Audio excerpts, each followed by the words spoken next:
Hey everybody, it is Monday, also in the United States known as Labor Day. So I did not have to work today. I have to do squat, and I haven't done squat today except for be on the computer, messing around, watching some TV. I got up, I don't know, probably about around 11 or so today. And then just kind of went and sat on the couch. And earlier I wasn't feeling very good, so I ended up having to take a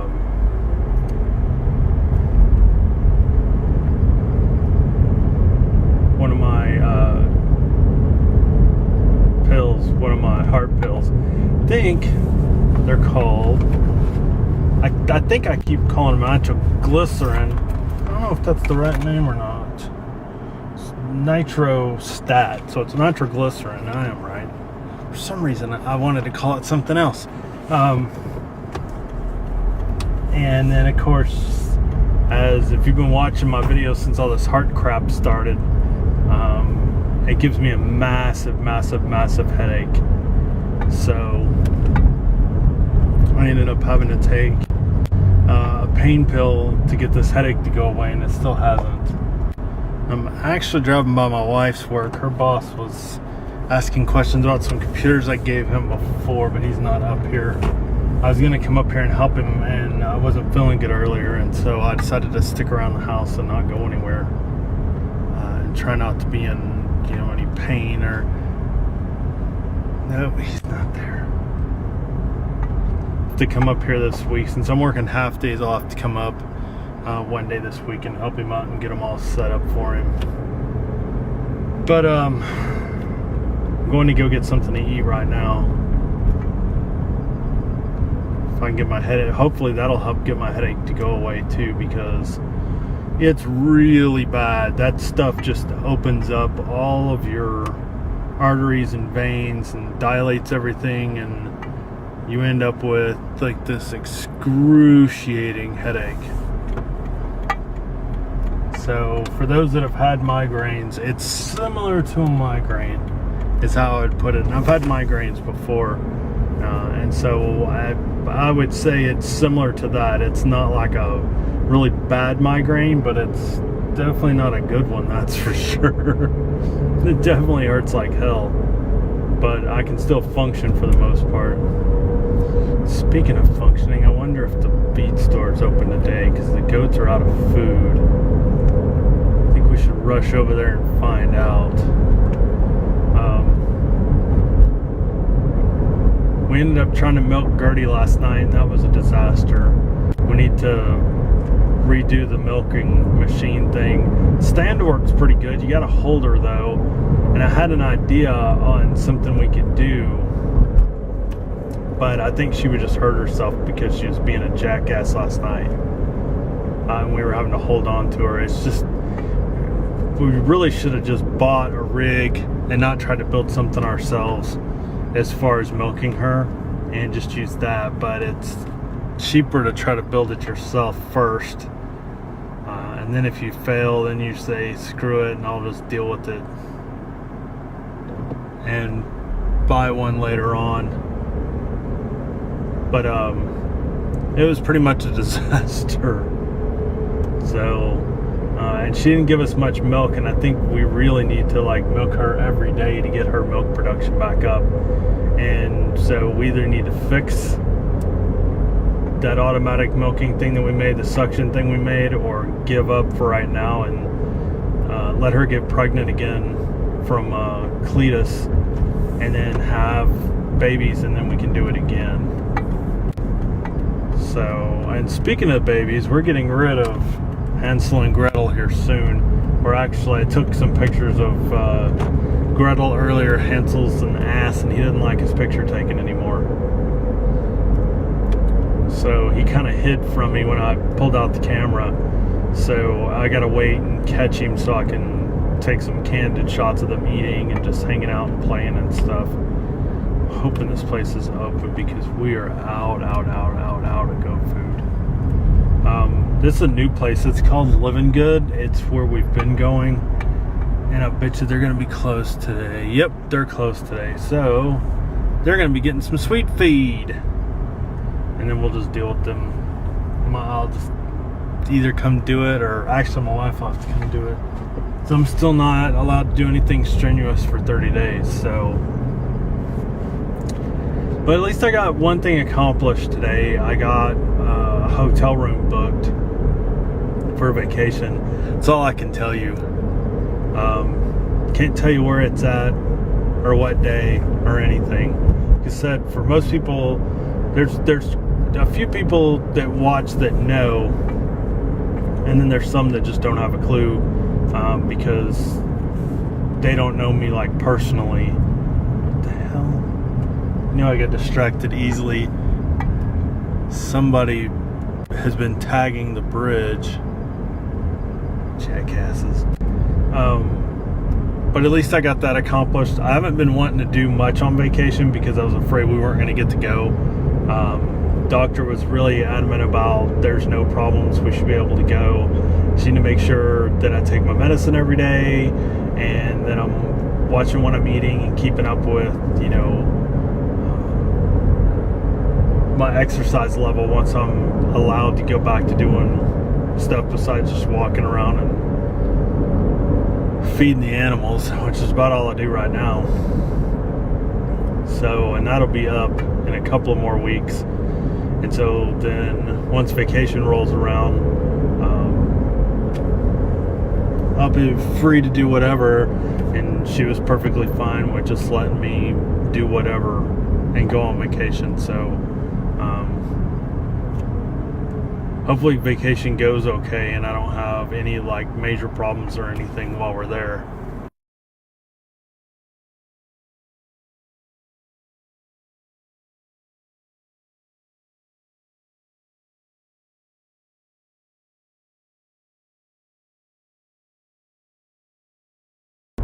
Alright, so I'm headed to go to the store. My wife wanted something to drink, so I take my time getting up there.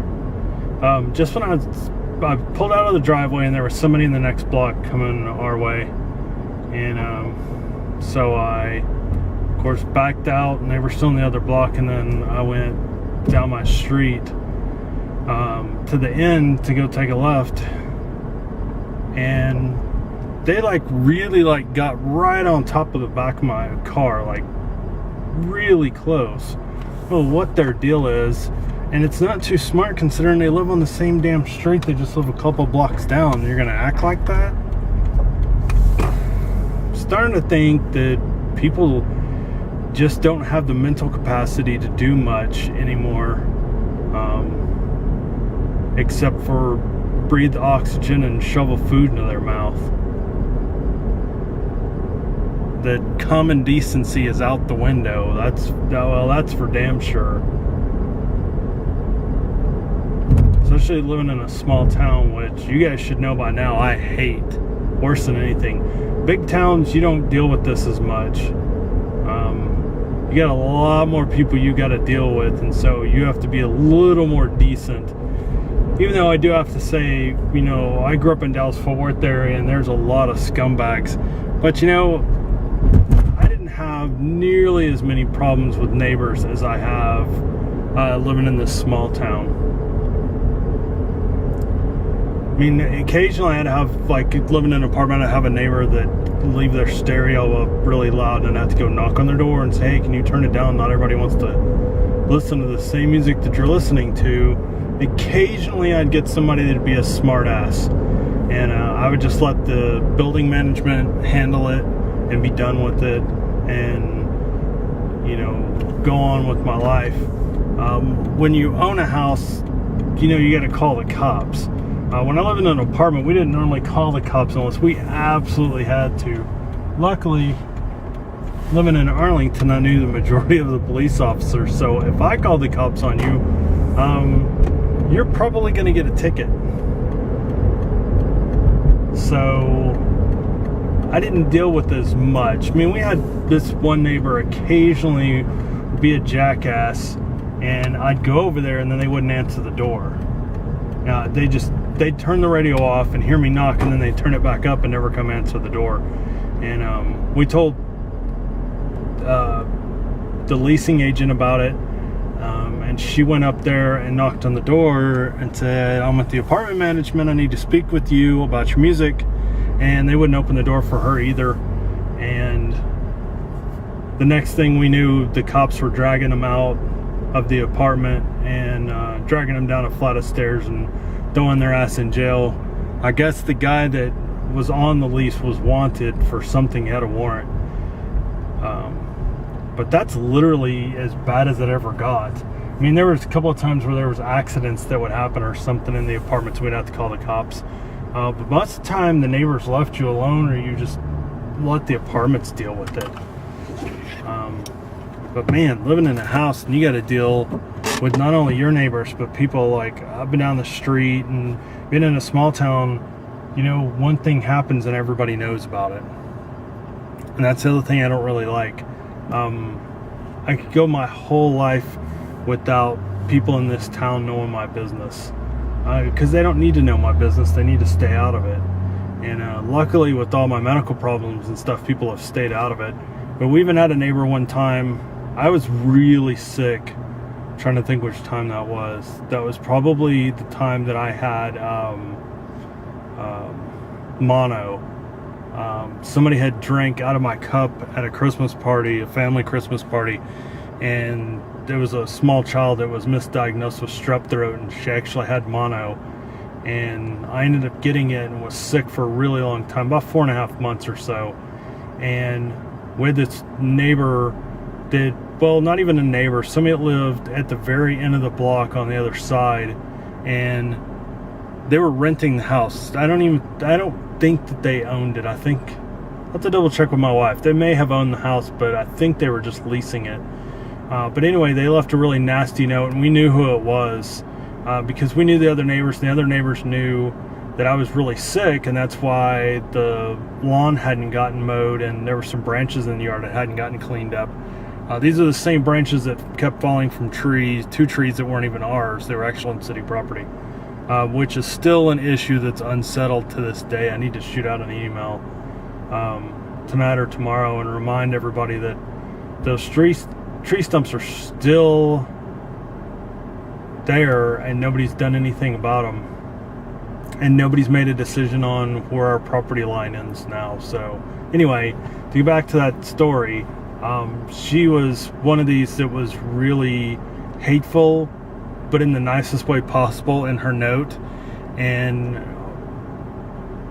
basically I told my wife just to go over there and tell her to go to hell, and if she had a problem with it, that she could mow the grass for us. If I remember right, and I could be remember this story wrong, you know, sometimes I remember these stories incorrectly, but if I remember right, my wife sent a note back, because we knew who did it, and left a note on her door saying, my husband's been extremely sick, hasn't been able to leave the house or even go to work or anything, and has been bedridden, and that's why the lawn isn't mowed. Because she kept talking about, well, if you were a good neighbor, you'd mow your lawn. And my wife said, if you were a good neighbor, you would find out what was going on, and when you found out my husband was sick, you'd offer to mow the lawn or pay somebody to do it. So that's just the kind of bull crap you deal with in these small towns, and it just gets annoying. And I'm just worked up about it today because it never seems to end. So, and I'm just kind of tired of being here. So I spend a lot of time looking for us another place to live, and hopefully one of these days I'll find a better place and we'll be able to move into it, and I'll have my own space, and I can do videos and get my gaming channel back up and running and do a bunch of other stuff. But for now, we're just stuck in this podunk backwoods pile of crap. But at least I've got some good friends here. At least I can say that. People that I can rely on if I need them. But man, I can't wait to get the hell out of this place.